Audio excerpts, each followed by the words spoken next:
Hey guys, are you ready to transform your mind so you can transform your life? Coach Myrna brings you one-on-one coaching and expert guests weekly to help you to grow. Because happiness is the progressive realization of a worthy goal. Looking for personal growth? Let's do it. The holidays are hard on our credit. Make sure you've got a plan to build credit after the holidays with Kickoff, the #1 credit building app in the App Store.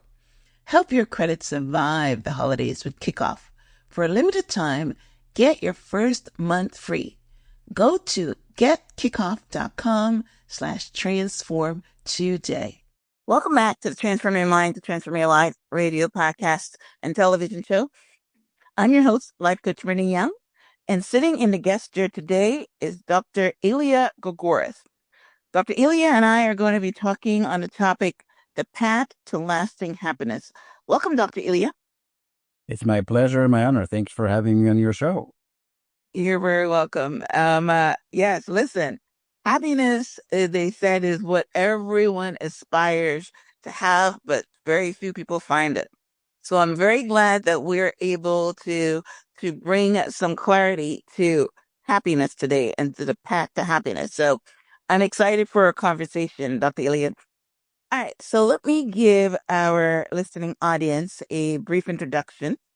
Dr. Elia Gourgouris, PhD in psychology, is the author of the #1 Amazon best-selling book, 7 Paths to Lasting Happiness and 7 Keys to Navigating a Crisis, a practical guide to emotionally dealing with pandemics and other disasters. He is the president of the Happiness Center and a founding partner at the Global Institute of Thought Leadership. His motto, "Happiness is a Choice," has led him to become a leading authority in happiness and corporate wellness, and a high in demand speaker at conferences and universities around the world. Over the last 25 years, he has helped thousands of people achieve happiness and fulfillment, both in their professional and personal relationships, through his coaching and keynotes. Amazing. Awesome. All right. You know what? I want to dive right in, Dr. Elia.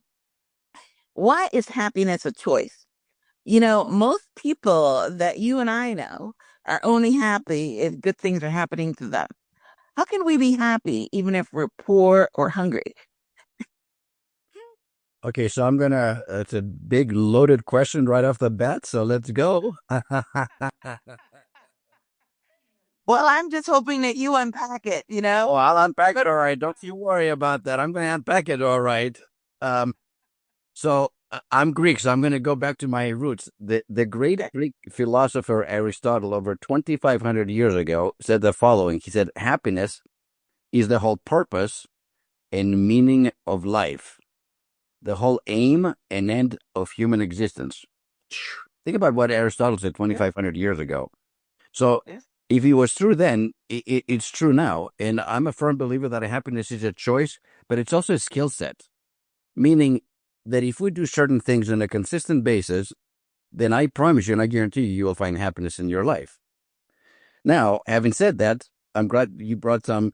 Listen, we're all graduates from the same university. I call it the University of Adversity. All of us. And the older we get, you know, I got gray hair here. The older we get, the higher the degree, right? And so it's easy to be grateful, I think, in life when things are going well. That's one of the easiest things in the world. Yeah. You and I can write on our gratitude journal 3 different things on a daily basis for 365 days and never repeat ourselves when everything is going well. But that's not how life is. Right. Life has challenges. And, you know, one of my role models growing up, a great man, was Nelson Mandela. You know, of course. Yeah. I mean, legend in the way he conducted his life, even after 29 years of being incarcerated. Mm-hmm. When he came out, not only did he forgive the very people that, and he was in power, which is, imagine, typically, if you're jailed and you come out and you gain power, you go after every SOB that did you wrong. Not only did he forgive them, but this is why Nelson Mandela is on a whole different level than anybody else. He said something so profound to me. He said, in life, not to me, to the world, he said, in life, either you win or you learn. Yeah, Meaning, that's good. but it's so profound because basically what he's saying is like, listen, there is no losing in life as long as we're learning something from our experience. Right. Right. And, you and I have accomplished some good things in our lives over the years. But isn't it true that our greatest lessons have not come from our successes? Our greater lessons in life have come from what For failures. Yes. at the time appeared to be setbacks, failures, human frailties, weaknesses, and so on. But when you look back and you say, I know exactly why that happened to me, because I wouldn't be the man or woman that I am today had those things not happened to me because I Always. from them. Always, always. I've interviewed so many people on this show that have, you know, have had terrible things happen to them, and they become coaches, and they help other people, and they say, that was painful when it was happening to me, but it created my purpose. Yes, I agree. And then, of course, what is our purpose? I mean, I think obviously happy people they're very much in alignment. They live their lives with purpose. For me personally, I learned that early on in my life, which was a great gift, which really was to leave this world better than I found it. That pretty much captures it, you know. And if the good Lord calls me home tonight, if this is my last interview, my last day, I know that I've moved the needle forward and made a difference in people's lives. And I'm at peace. But the purpose continues until I don't think we ever retire from being a kind human being or a loving human being. So there you have it. That's it. Okay, so to put that in a little bow, what you're saying is that, like frog in my throat, what you're saying is adversity when it comes, because we do know that once we're above ground, we're going to have some adversity. When it comes, we've got to learn from it. But so let's say we're going through the day and we're hungry, we're being evicted. How do you decide to be happy? Are you going to say to yourself, hey, you know what? Like for instance, this morning I was walking and meditating. And one of the meditations I do is from Thich Nhat Hanh. And he says, you know, be grateful that you have eyes. Having eyes is responsible for your happiness. I'm happy because I have eyes. So I'm like walking, I'm doing my walking meditation, and I have this incredible amount of happiness because I have eyes. I can see, right? So is that what you teach? You might be hungry, you might be whatever, but you have breath or something, right? I only control my attitude towards life's challenges. Like, that's the one thing I control. There's so many things in this world that we don't control. And in writing the second book, which was the book about the pandemic and how to emotionally deal, and it was the first book to market in the world. That's a crazy story that I wasn't even planning on writing a book back then, but it happened, which I'll share more. What I discovered is that human beings typically fall into four different categories in how they react to the challenges that they face. And the first one, perhaps even the most common one, is the victim. So personality type, let's say. And the victim, of course, is, why is this happening to me? As if it's only happening to me and not 8 billion other people. But that's the victim. Right. LGBT+, they're like, they have a dark cloud over here. Good, why is this happening to me? That's number one. The second is the critic. Now, the critic will blame anyone, their significant other, the boss, the president of the country, the World Health Organization. It doesn't matter. They're always into blame, frustration, and anger, and basically downright miserable. Always mad, upset about something. Then you have the third type, which we kind of like to call the bystander. In essence, think about somebody with the deer with the headlights look, they're so overwhelmed by the changes that are taking place in the world at large and in their own personal life and so on, that in essence, they're frozen in fear. They really don't know what to do. Mm-hmm. And what all three of these first personality types have in common is none of them take personal responsibility.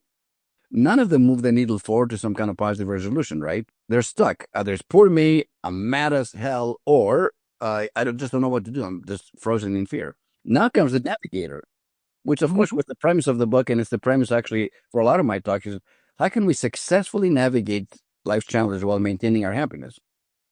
Now, before I go into what navigators do consistent, conscious, and mindfully, there's one very important point.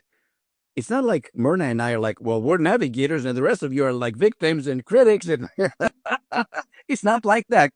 And this is my clinical psychologist hat now wearing it.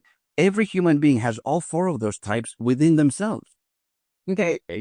So, in this case, Is it the one you feed? I love that. oh, it is, and that's in my book too. No, it's not so much the one you feed. It's. Let me give you a specific example. So, March of 2020, the pandemic hits. It's early on, right? All my speaking engagements in 1 week got canceled via email. Yeah. All over the world. Sorry to inform you, sir, due to circumstances, blah, blah, blah, canceled. Like in 1 week, all of it was gone. Everything that I did was gone for 1 week. So initially, did I have the deer with the headlights? Look, you're darn right. They're like, what am I going to do? Like I didn't know what to do. Right. Yes.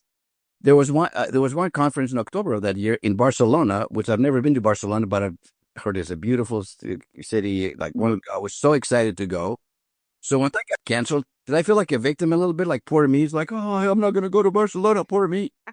Actually, yeah, conference did happen, but it happened on Zoom. It's not the same thing as traveling to Barcelona. And No, right. And this is not a political thing, but there were certain things that our government at the time did that I kind of found sort of offensive or downright idiotic, as it was talking about the pandemic and things that happened, how they were handling stuff. But here's the thing. If I stay mad at the government, the president, whatever, for the next 6 months, Myrna, who am I hurting? Them? Yourself. Yourself. They don't even know you exist. Right. But it's like, if I go into the poor me phase and I stay stuck in victim mode for the next 10 years, who am I hurting? Them out there or myself? So the key to this is feel your feelings. Feel the feeling, even if you're mad. Sometimes even your anger is righteous anger. It's good. But get out of your system in half an hour and then pivot and become a navigator. And so people say, okay, well, victim mode, I can relate. I go into victim mode a lot. I've spent my whole life in victim mode. How do I get out of it? So this is how you get out of it, the victim mode. Rather than saying, why is this happening to me? Perhaps we should, and then we can borrow from Nelson Mandela. Why is this happening for me? Mm-hmm. Because if you ask that question, it's a slight change from to me to for me. If it's happening for me, then I believe that God, the universe, is supporting me. This is happening for my good, for my long term. And if I learn the lesson, like Nelson Mandela said, then I'm actually golden. And I'm no longer a victim, but actually I can utilize that. Yeah. Now, so that's kind of like the 4 different personality types. So what do navigators do consistently to not only maintain their happiness and not just survive, but actually thrive in life, regardless of their circumstances? This is key. Number 1, they practice massive self-care. So self-care, and for me personally, is a non-negotiable. And when people say, well, isn't self-care kind of selfish? I'm like, yes, do more. Double it. Yeah. Like, how do we take care of ourselves physically, emotionally, mentally, and spiritually? Because in the end, if it's to be, it's up to me. Who's going to take care of me if I don't do it myself? Right. Mm-hmm. Right. Okay. So self-care is one of them. That's a big self-love, self-care. That's a big attribute that navigators do well. And people who are happy, for the most part, they practice significant self-care. That's how we start off. Mm-hmm. Okay. Yeah. Well, I'm doing an ad right now, on my podcast for BetterHelp, and that's one of the things that they talked about is self-care is a non-negotiable. You gotta take care of yourself. I love that you said that. Right. Self-care is non-negotiable. All right. So I'm understanding. You're right. A lot of people are in the victim or blame mode, or you're right, they're frozen. But a lot of people don't know how to navigate the challenges that come in life. It's like, okay, it's staring around. It's like a river. One of the coaching things that I do is, a river goes around the obstacles, right? And a river makes way through things. So you've got to navigate. So that's great. So I like that.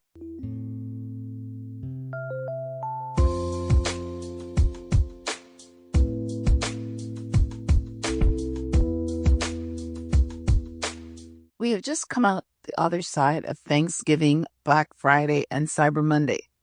How is your credit holding up? Has it been working overtime this season? Make sure you've got a plan to build credit fast after the holidays with Kickoff, the #1 credit building app in the App Store. Plans start at just $5 a month, and there's no credit check, no hidden fees, and no interest. If your credit is under 600, you can jump like 28 points in the first month. I started using Kickoff to build my credit, and I personally love the credit line feature of the app. Help your credit survive the holidays with Kickoff. For a limited time, get your first month free. Go to getkickoff.com/transform today. That website again is getkickoff.com/transform. Must sign up via getkickoff.com/transform to activate offer. Offer applies to new Kickoff customers first month only. Subject to approval. Average impact of 28-point increase in first month based on Equifax Ventive scored 3.0. Changes for Kickoff customers with starting credit below 600 who made their first on-time payment between January 2021 and March 2024. Payment and credit activity outside Kickoff can have an impact on your credit. Terms and conditions may apply. Offer subject to change. Individual results may vary. So, one of the things you also say is that forgiveness can also make us happy. What's the connection between happiness and forgiving people that have hurt you? Yeah, and when we talk about the 7 paths to lasting happiness, so if it was self-love, we talked about gratitude, number 2. Forgiveness is number 3. So Gandhi once said that forgiveness is the attribute of the strong. Well, I would add to that is forgiveness equals freedom.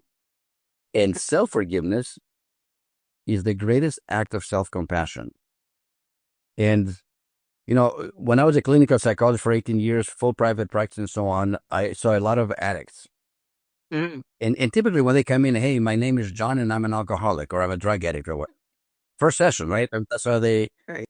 And I'm like, well, actually, John, that's not really true. And they're like, actually, doctor, you don't know anything about addictions. I'm like, actually, I know a lot about human nature. Just hold off. Just wait.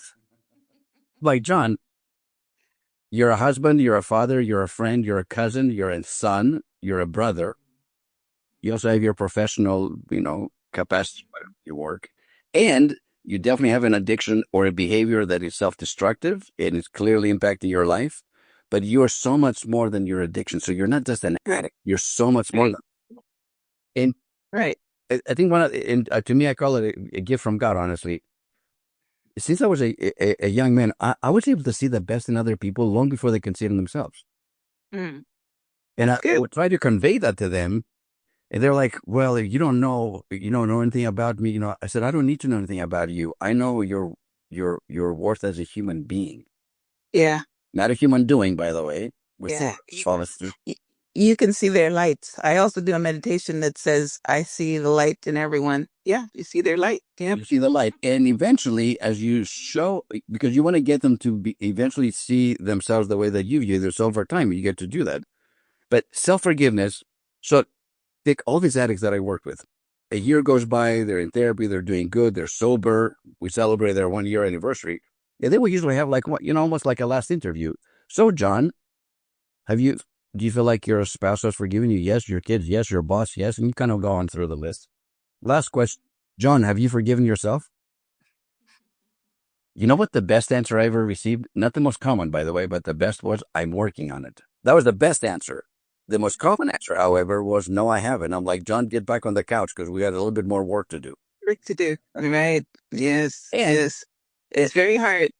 Okay. But a lot of people just don't know how to practice self-forgiveness. It's not because they don't want it. They just don't know how.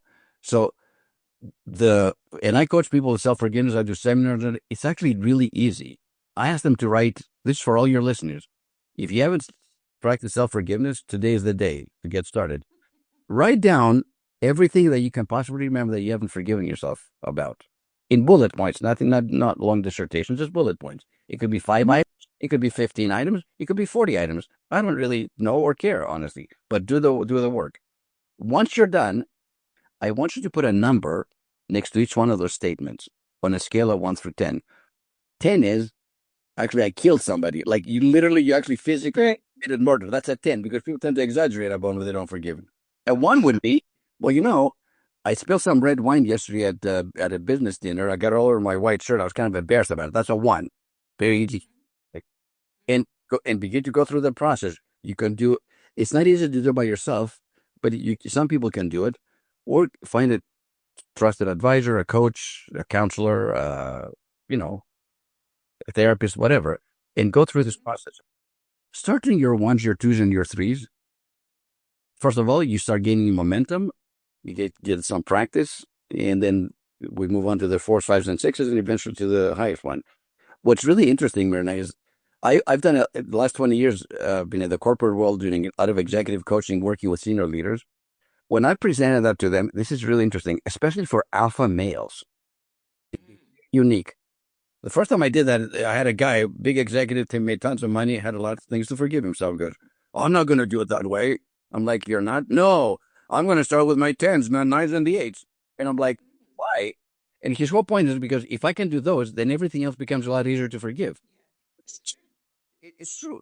Frankly, I don't really care which way you go. Just do the work. I personally think, yes, that's all the lowest enough, but whatever. The people that are successful know how to do hard things.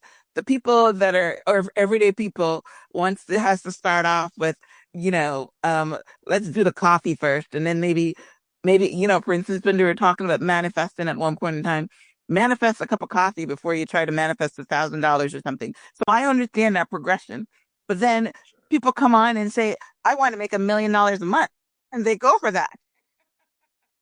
So okay, so I Well, you have to get yourself. That's what matters. The process is less, it's secondary. right. Okay.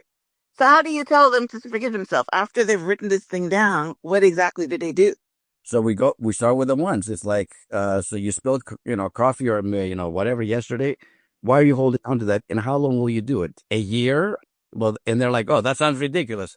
A month? Well, even that sounds ridiculous. A week? Well, I don't know. Do you want to hold on to it?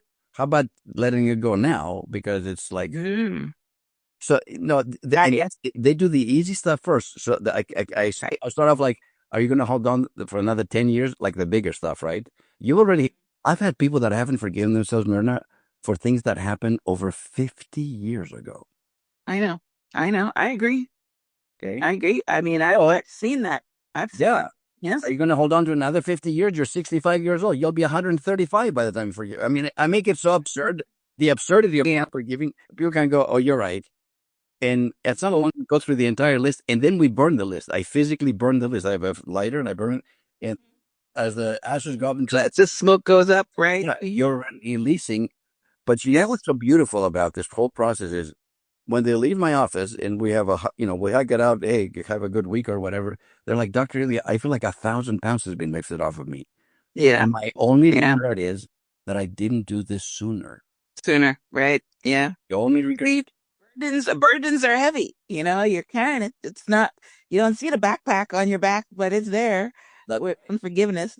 Yeah. So we're talking about forgiving ourselves as well as other people that have hurt us, or you're just concentrating on. I still have forgiveness. Myrna, show me someone who never says I'm sorry, never forgives anybody else, and when behind closed doors in my office, you know what I have found out is that they never forgive themselves. They're so hard on themselves. I go, how can they forgive somebody else? They don't even know how to forgive themselves. Right. I got you. So that's where you start. Yes. I got you. So that's amazing. All right. Well, the other question I have here is you talk about managing your emotions, and that contributes to happiness when you're in a relationship. This part I get a little bit because, a lot of people that are in intimate relationships are the unhappiest people because when two people are together, all these things come into play.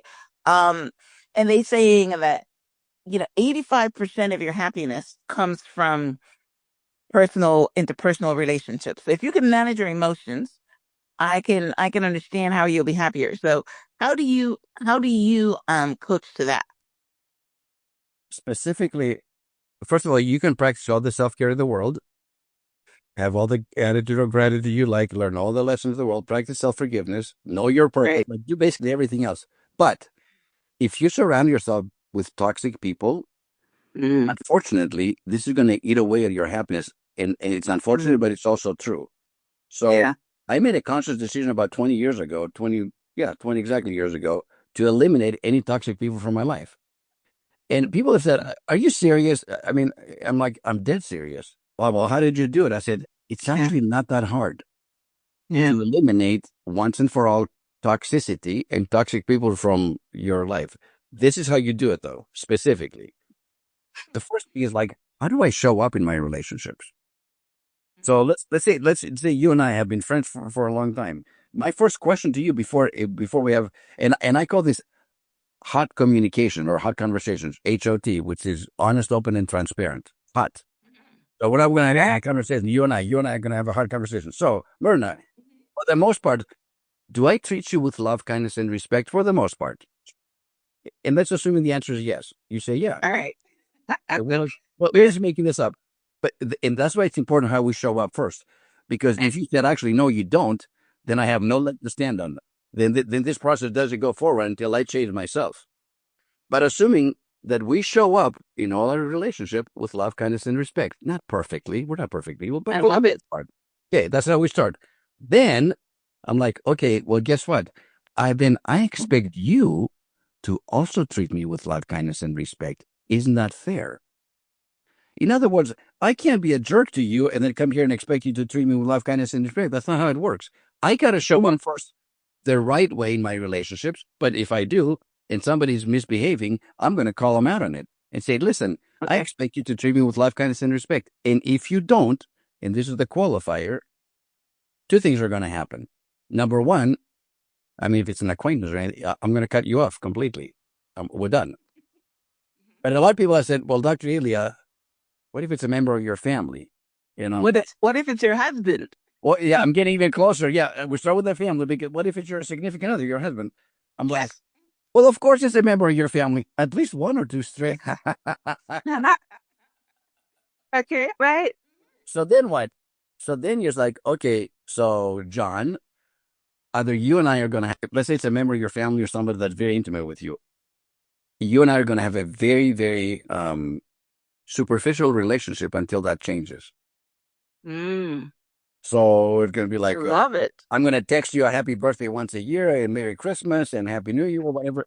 How's the weather in New York? But basically it's going to be a very, very superficial relationship. Yeah. Yeah. Until Until you show up differently. Yes, I love it. with love, kindness, and respect.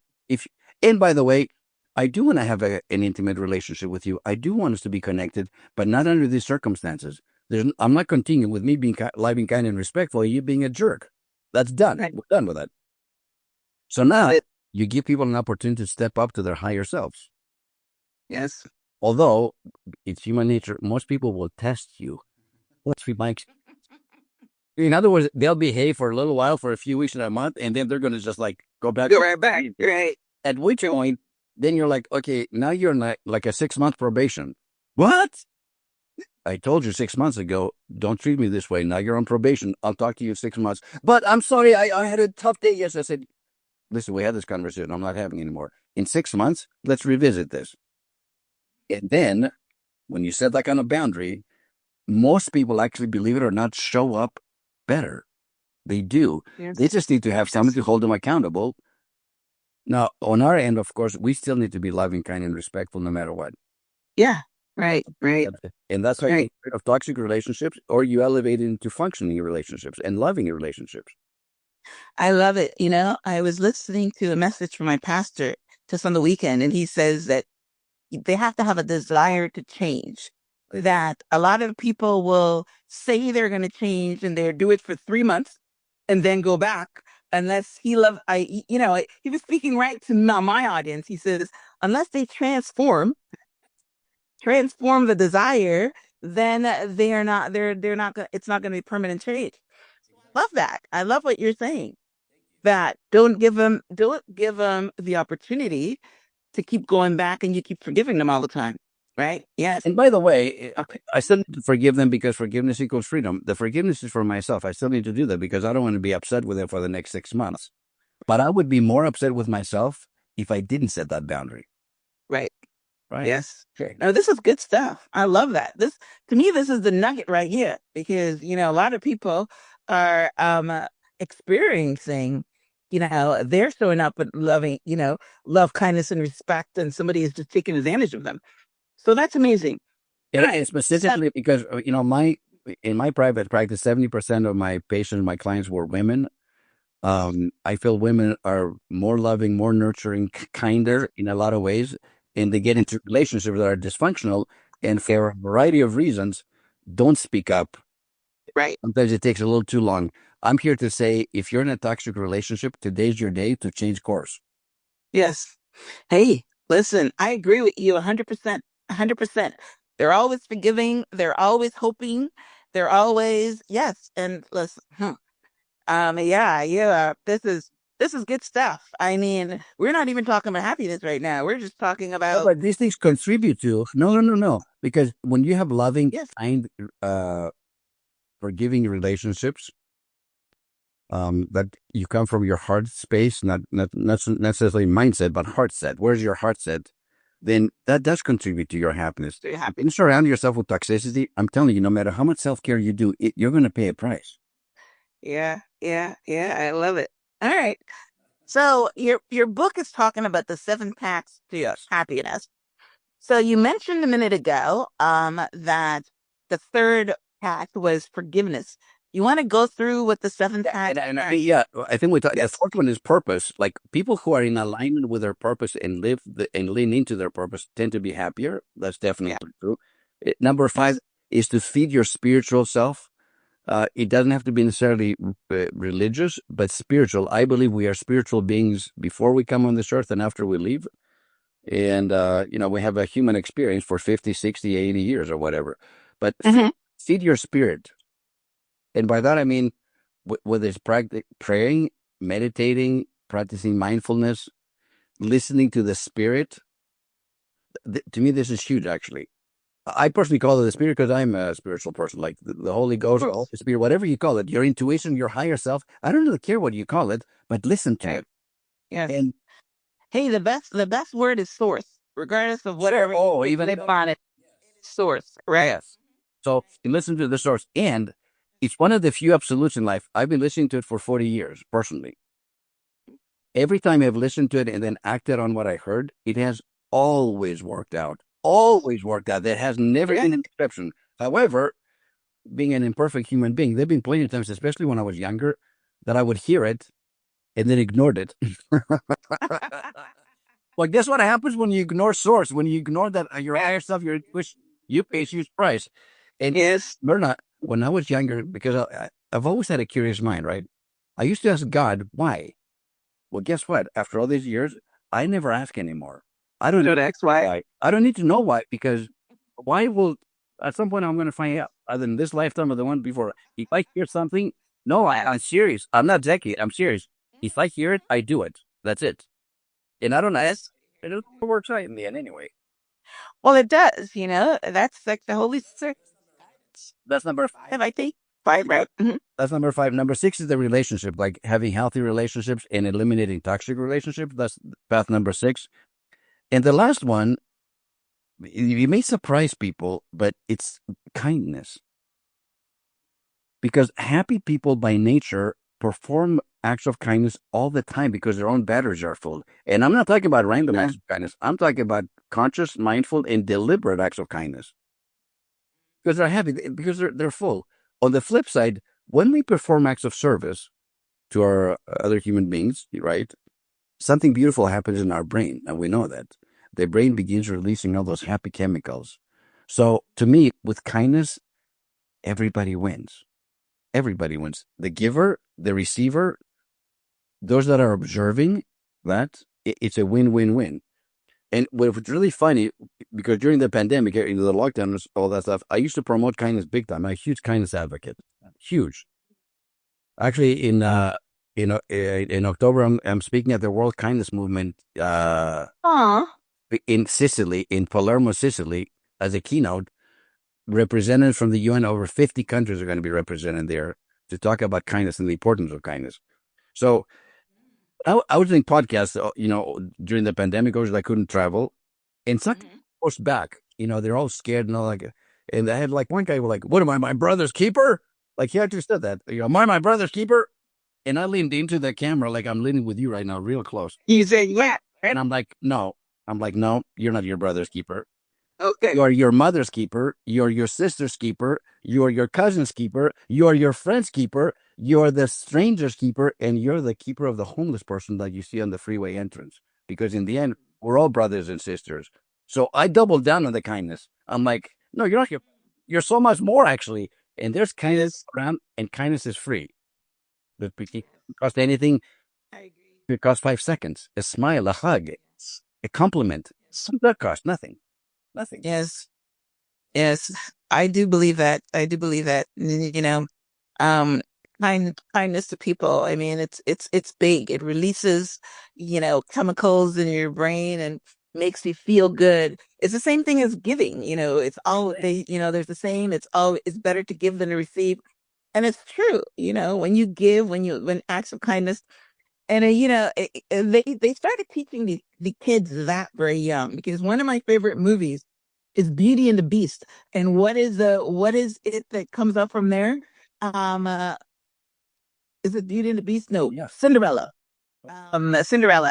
Well, that's what eating the beast, though. I mean, I think he has to be very kind of the beast. So it's Yes. there too. Yes. Yeah. Yeah. But you're right. Yes. Love be kind to the beast. But yeah, have courage and be kind. All right. And there you go. We got all of them. All right. I think that we missed some of them though. No. What is number one? Love yourself. Okay, number two. Self-care, in essence, self-care. Okay, all right. So number three was forgiveness. All right, so then we went on to okay, all right. So we got it. Okay. All right. So tell us about your book, Seven Paths to Lasting Happiness. Why did you write it? And what do you want readers to walk away with after reading? I think I wrote it because it was my life. I work with thousands of people, and I got to witness firsthand in the front row miracles happen with people. And my patience taught me a lot. I saw people walking in here like broken, Yeah. hopeless, sometimes Yeah. suicidal, sometimes on the verge of divorce and all that stuff. And then I saw them walk out these miracles of people who went from literally just surviving barely to thriving in life. And I'm like, Yeah. hey, so That must make you feel good, because it makes me feel good just hearing that. Yes. because it's my life's work, so I'm very passionate about happiness. And what wasn't in the bio, because this is so new, I need to actually include it. I just signed a contract to have my own television show called The Happy Hour with Dr. Elia. Oh, Because nice. this is my legacy project. That's my last thing I'm going to do. I think the last big project. Oh, I love it. Film 9 episodes out of 26 for season one, and I'm so excited. And it's going to be on the Mental Health Television Network, which is a brand new network. It's a fantastic network. mhtn.org. Check it out. So, Okay. yeah, I'm really excited about that, because spread the light to a lot more people globally. It's going to be streamed in at least 61 countries as of right now, and growing. Oh, that's beautiful. Thank you. I love it. And if you want to know anything about mental health, mhtn.org is the source. MHTN, Mental Health Television Network.org. Remember what ESPN was for sports 40 years ago when they first started? Like, Yeah. oh, that's 24 hours a day about sports. And people were like, Yeah. what's that? Well, look what happened. Well, this is the same thing, but about mental health globally. Well, it's source. we have a crisis right now, so I'm glad that someone is doing something about that. There's a mental health crisis. I mean, you have this work about happiness, but very few people are happy. Very few people. Well, we're going to change that. We are changing that. It's an ongoing thing.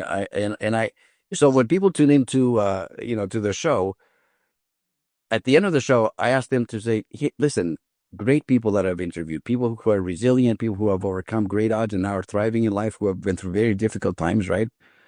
Take one of the things that they said. You don't need to do 10 of them. Just take one and start implementing for the next 7 days, for 1 week. Yeah. Whatever resonated with Wow. you, and notice what happens to you. I love it. I love it. That's it. I'm receiving. I'm receiving. Yeah. I work a lot on my positive mental health by doing the same self-care things that you talk about. I'm big on self-care. So, I keep my happiness you know, pretty good. But you're very right. I don't do all the other things that the seven has. I mean, I have to get onto that. And what you talk about, eliminating toxic people, that's big. That's huge. Oh, big. Yes. And for self-forgiveness, both of those are really big. Both of those are. Yes. Right, right. Yes. So that's amazing. All right, Dr. Ilya, I love our conversation today. Thank you for, coming on the show and talking to us about happiness. I will definitely link out to the mental health channel. You can also send me the link to make sure that I will send you all that stuff. Yes. send me all the links. Yes. Um, I will have a transcript of my conversation with Dr. Ilya on the show page, which is myhelp.us, and I will link out to his books.